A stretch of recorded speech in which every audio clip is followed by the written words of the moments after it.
Olá pessoal, vamos para a nossa segunda aula de estatística básica, certo? Hoje vamos dar continuidade aí, continuar com a parte de frequência. Vimos as frequências relativas, mas de uma forma geral, né? Agora a gente vai ver os tipos de frequência e encerra com a parte dos gráficos, certo? Então, dando continuidade aqui, temos o seguinte, ó, frequências simples ou absoluta, que é que a gente viu na aula anterior. São os valores que realmente representam o número de dados de uma classe. Como vimos, a soma da frequência simples é igual ao número total dos dados, ou seja, no exemplo que tivemos na aula anterior, que é esse que está na tabela 5 aqui, está um pouquinho pequeno, mas eu acho que dá para vocês entenderem. A pesquisa foi feita com 40 alunos, certo? Então, a frequência simples ou absoluta, quando a gente soma ela toda, nesse caso aqui vai ser igual a 40, certo? Mas a frequência está aqui discriminando cada intervalo. Ó, de 150 a 154, teve 4 alunos, né, com essa estatura. De 154 a 158, tivemos 9 alunos e assim por diante. A segunda frequência aqui, que é o que a gente chama de frequência relativa, ela é basicamente dada em porcentagem ou no número decimal. Ele diz o seguinte, ó, são os valores das razões, razão é uma fração, né? Entre as frequências simples, que é a que está representada aqui, ó, e a frequência total. A frequência total, lembrando, é aquele 40 lá embaixo. Então, como exemplo, ele traz a frequência relativa 3, ou seja, eu vou para a terceira classe, vou pegar o número que está representado nela, ó, é 11, e vou fazer a razão com 40, então eu vou botar ó, 11 sobre 40. Quando eu faço essa divisão, dá 0,275. Então, esse valor representa a frequência relativa na classe 3, certo? Se eu quisesse transformar em porcentagem, ia dar 27,5%, né? Dividia, multiplicava por 100 em cima e embaixo, ia dar 27,5%. Lembrando que a soma de tudo, né? Ia dar 40 dividido por 40, a frequência relativa seria igual a 1, certo? Ou seja, 100%, que é o máximo que a gente consegue obter. Temos aí os dois primeiros exemplos, vamos para o próximo slide. O próximo slide, vamos falar de frequência acumulada. Pessoal, essa frequência acumulada é super importante. A gente vai ajudar, ela vai nos ajudar bastante quando estivermos preenchendo as tabelas e ela nos ajuda a identificar alguns erros às vezes, certo? Então, o que é a frequência acumulada? É o total das frequências de todos os valores inferiores ao limite superior do intervalo de uma classe dada, né, de uma dada classe. Exemplo, se ele está na FK ou na F5, por exemplo, ele ia somar a frequência relativa 1 a 2 até chegar na F5. Nesse caso aqui, ele está numa forma geral de F de K, né? Então vai até o K. O exemplo é o F3 aqui, ó. Se a gente for para a tabela anterior, a F3 vai ter que somar todas as frequências anterior a ela. Ou seja, ele vai pegar 4 mais 9 mais 11, certo? Ó, 4 mais 11, 15, mais 9, 24. Se vocês observarem aqui, ó, quando eu somo tudo, a F3 dá 24. Então, nós vamos construir uma outra coluna na nossa tabela, nessa tabela aqui, ó, mas eu não vou preencher aqui porque vai estar em outro slide futuramente e vocês vão ver melhor. E eu vou explicar novamente essa parte, certo? Então, essa aí é a nossa frequência acumulada. Além da frequência acumulada, eu tenho a frequência acumulada relativa, que é colocar esses dados em decimal ou em porcentagem, né? No nosso caso aí da F3, a gente já viu que é 24, num total de 40. Então, é pegar 24 dividido por 40, ou seja, 0,600, né? 0,600. Se eu for botar em porcentagem, multiplica por 100 em cima e embaixo, vai dar 60%, né? 60 sobre 100. Beleza? Então, até a F3 tem 60% dos dados. Eu posso concluir isso também. Certo? Aqui está o exemplo da tabela preenchida. Essa tabela, lembrando, é aquela tabela que trabalhamos na primeira aula. E aqui a gente vai entender um pouco melhor. Olha, na primeira aula, nós vimos até aqui, ó, até essa coluna. Primeira coluna, segunda, terceira. Mas também adicionamos esse xi aqui, que era o ponto médio. Acho que vocês lembram.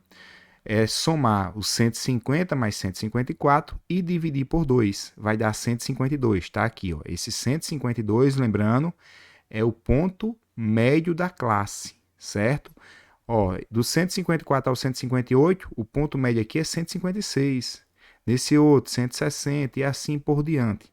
Então, esse xi é o ponto médio.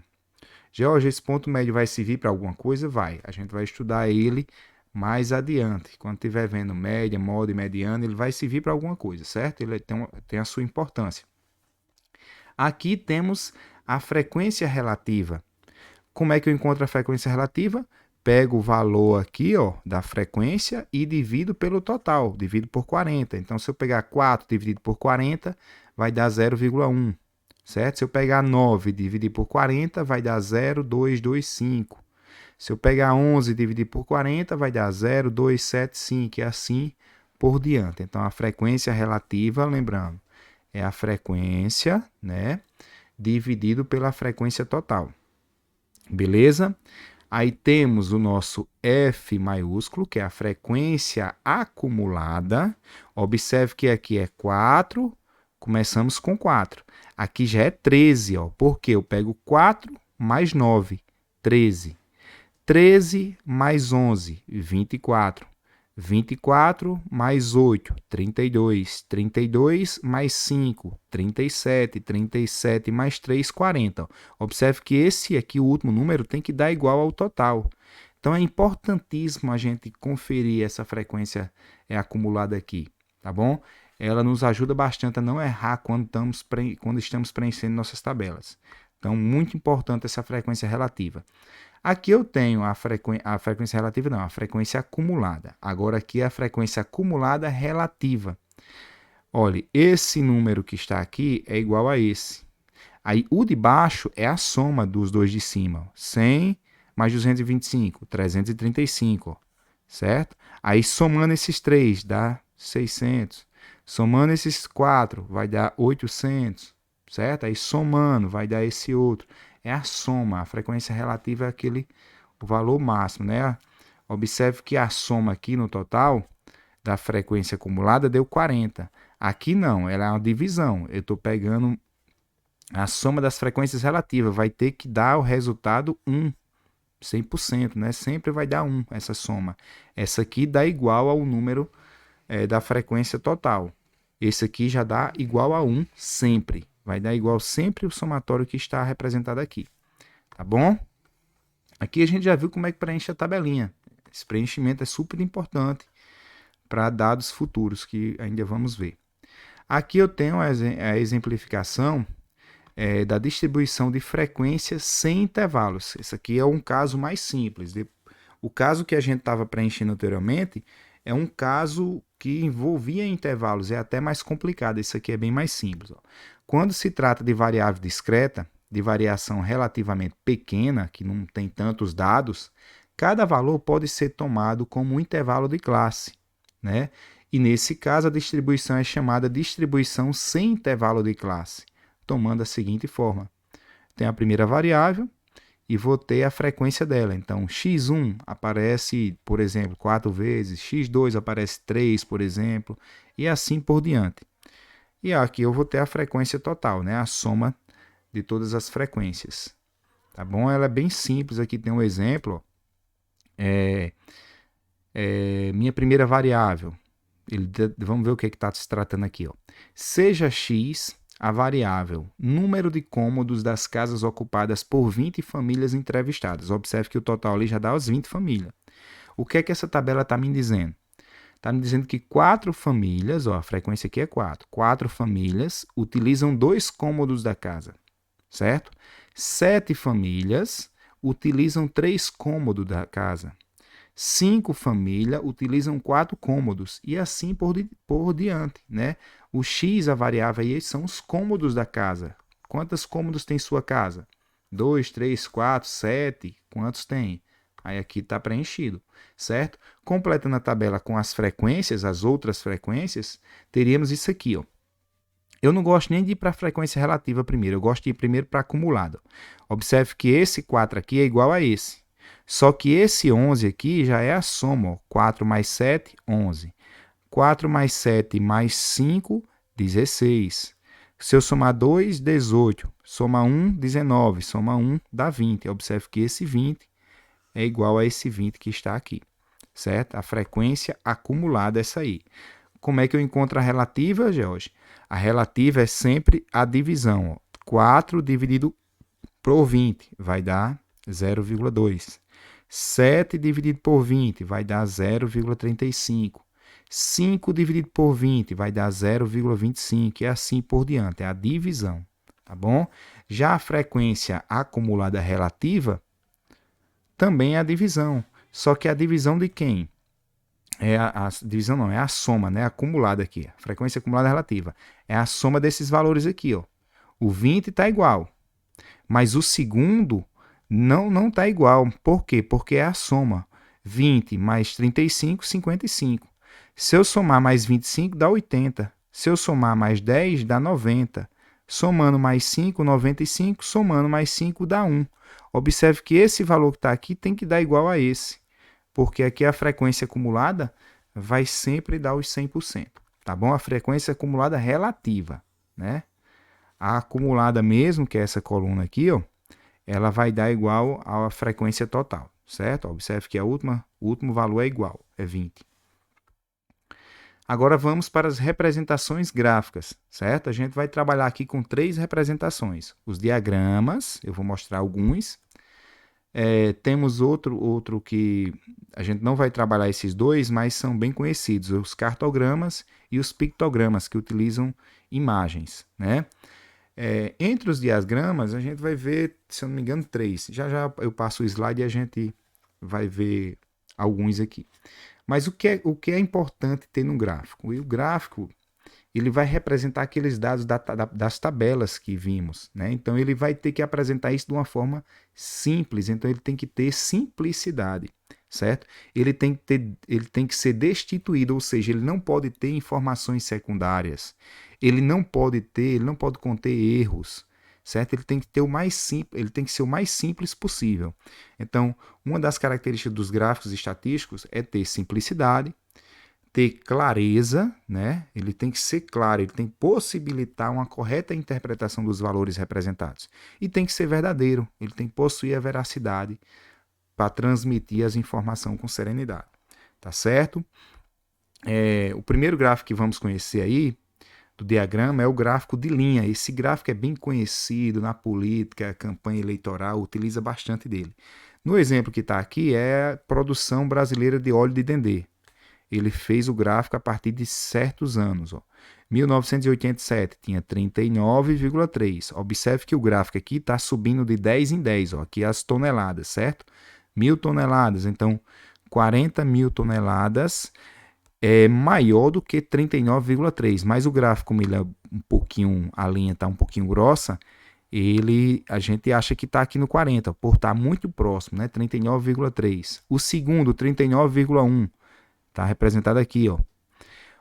Em 1989, 53,9. Observe que esse valor aqui, ó, é maior que 50, certo? O próximo, 1990, ó, é maior do que 60, que deu 65,1.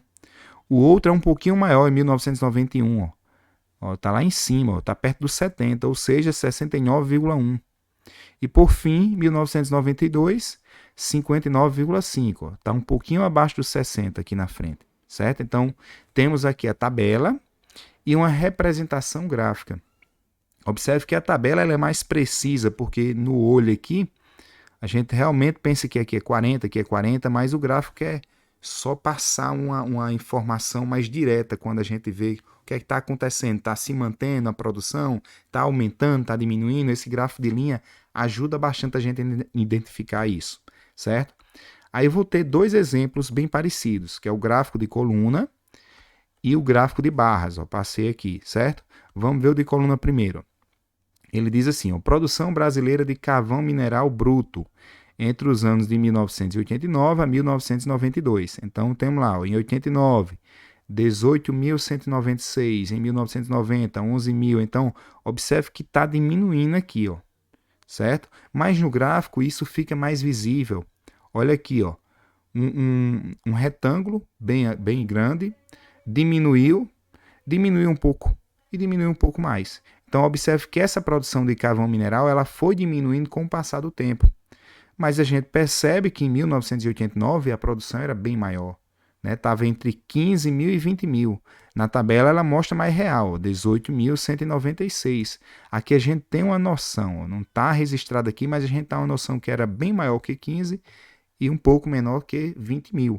Esse gráfico nos ajuda a identificar isso. Ele já tem uma representação significativa. Tá bom? Então, observe que esse gráfico aqui ele está um pouquinho a mais do que o 10 mil. Esse outro já está muito parecido com o 10 mil aqui, ó, que é 10.468, certo? O gráfico de barras aí, ou de colunas, aliás, ele nos ajuda bastante a comparar, nesse caso, os anos aqui de produção do carvão mineral, certo? E o de colunas, né? O de barras, quer dizer, o primeiro é de colunas, esse aqui é o de barras. É as barrazinhas deitadas. Ele está dizendo a exportação brasileira em março, certo? Não falou se era de carvão, mas tudo bem. Exportações brasileiras, exportação de qualquer produto, eu creio. São Paulo exportou 1.344 milhões, né? Aqui está em milhões, certo? Então, as exportações aqui, ó, de São Paulo é perto de 1.500. Observe que ele não bateu 1.500 lá na frente, ó, mas chegou muito próximo. Já Minas Gerais é menos que a metade, ó, certo? Então, Minas Gerais não podia vir até aqui com o gráfico. O gráfico ficaria errado.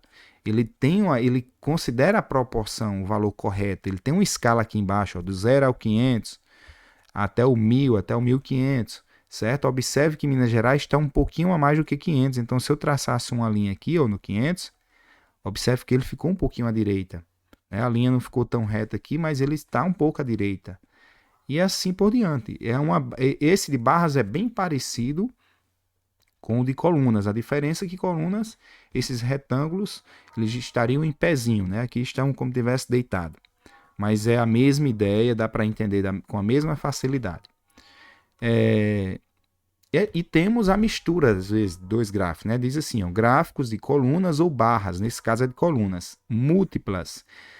Esses gráficos a gente identifica geralmente pela cor do retângulo. O que é que esse gráfico está me dizendo? Ele vai trabalhar ao mesmo tempo com exportações e importações. Então, no gráfico, o verde escuro vai representar as exportações. O verde claro vai representar as importações. Então, temos aqui, ó, no ano de 1989, observe que o verde escuro está um pouquinho acima do 30 mil. Lá está lá, ó, no dado da tabela está 34.383. Já o verde claro é a importação, 18.263. Observe que está abaixo do 20 aqui, ó, certo? E o restante dos gráficos vai ser a representação desses números. Ó. 1990, o verde escuro, exportação, 31 mil. Observe que esse gráfico também está um pouco acima do 30 mil, certo? E o verde claro está um pouco acima do 20 mil, 20.661. E ele vai seguir essa mesma lógica para o ano de 1991, 1992 e 1993. Mas observe que tem uma identificação, existe uma legenda para dizer quem é exportação e quem é importação. Em todos os anos aí percebemos que a exportação está sempre um pouco maior, tá bom? Nas atividades vão ter exercício de vocês produzirem gráficos, então esse aqui vai ser um que vai ser cobrado aí para vocês. Questão bem interessante, né? Mas vocês é obrigado a pintar de verde, verde claro? Não, pode pintar de preto, outro deixa em branco, ou faz um pontilhado e outros em branco. Tem que ter uma legendazinha para a gente identificar, certo? No próximo, e é o nosso último exemplo de gráfico, é o gráfico de setores. Esse gráfico, pessoal, também é bem conhecido como gráfico de pizza, certo? É o gráfico pizza, por ter um formato circular e fica reproduzindo umas fatias, como se fossem umas fatias de pizza, certo? Aqui ele dá um exemplo com valor de Minas Gerais, eu acho. Deixa eu ver aqui. Minas Gerais não, o total é de Minas Gerais, 3.360. O que é que ele vai fazer? Ele pega a soma total, que é 6.138, e diz que está para 360 graus. 360 é uma volta completa na circunferência, né? Se você pegar um transferidor, uma volta completa é 360 graus. Então, o total está para 360, O valor referente ao estado que eu quero, eu digo que está para X. Nesse caso, eu estou chamando X1 referente ao primeiro estado. Ó. X1 é Minas Gerais, 3.330. Como é que eu faço essa conta? Multiplica meios pelos extremos, certo? Faz essa multiplicação, resolve. Quando resolver, o valor de X1 aqui, né, aquela famosa regra de 3, vocês já estudaram na matemática básica no primeiro semestre. Quando faz esse cálculo, encontra 197,2. Para ficar um negócio assim mais fechado, a gente pode arredondar para 197 graus. Então, o X1, que é Minas Gerais, está representado por esse verde escuro, vai ser isso tudo aqui, ó. Vou tentar, de azul não dá para identificar direito, deixa eu botar de laranja aqui, ó.